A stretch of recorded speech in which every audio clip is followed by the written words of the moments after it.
ফিলিস্তিনের গাজাবাসীর জন্য ত্রাণ নিয়ে যাওয়া গ্লোবাল সমুদ ফুটিলার উপর ইসরায়েলের হামলা অন্তত ২১টি জাহাজ আটকের ঘটনায় তীব্র নিন্দা জানিয়েছে ফিলিস্তিন। পররাষ্ট্র মন্ত্রণালয়ের দেওয়া এক বিবৃতিতে জানায়, এই পদক্ষেপ আন্তর্জাতিক আইন, মানবিক নীতি এবং মৌলিক মানবাধিকারের সুস্পষ্ট লঙ্ঘন।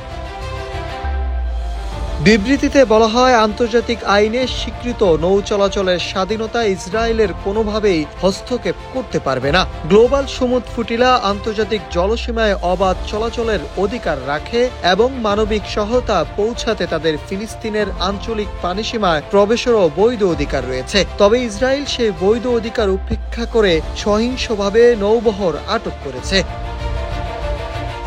ওয়ালটন এখন দেশের সীমানা পেরিয়ে পৌঁছে গিয়েছে 50টিরও বেশি দেশে। ওয়ালটন, ঘরে ঘরে, বিশ্বজুড়ে। বিবৃতিতে আরো বলা হয়, ফুটিলায় থাকা 470 জনেরও বেশি অংশগ্রহণকারীর নিরাপত্তা নিয়ে তারা গভীর উদ্বেগ প্রকাশ করছে এবং তাদের নিরাপত্তা ও কল্যাণের পূর্ণ দায়িত্ব ইসরায়েলের উপর নির্ভর করে। এরা সবাই একটি অবরুদ্ধ, ক্ষুধার্ত ও ধারাবাহিকভাবে বোমাবর্ষণের শিকার গাজার জনগণের কাছে মানবিক সহায়তা পৌঁছে দিতে চেয়েছিলেন।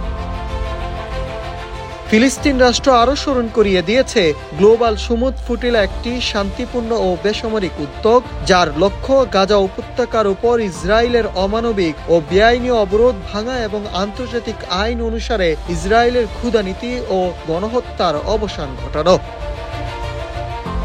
এছাড়াও বিবৃতিতে বলা হয়, আন্তর্জাতিক বিচার আদালতে ইতিমধ্যে ইসরায়েলের ফিলিস্তিন দখলকে অবৈধ ঘোষণা করেছে। তাই গাজা উপত্যকা থেকে প্রসারিত ফিলিস্তিনের আঞ্চলিক পানিসীমা কিংবা আন্তর্জাতিক জলসীমায় ইসরায়েলের কোনো কর্তৃত্ব বা সার্বভৌমত্ব নেই। সাহসী অংশগ্রহণকারীদের দৃঢ় সংকল্পকে অভিনন্দন জানিয়ে ফিলিস্তিন রাষ্ট্র আন্তর্জাতিক সম্প্রদায়ের প্রতি তাদের সুরক্ষা নিশ্চিত করার জোরালো আহ্বান জানিয়েছে।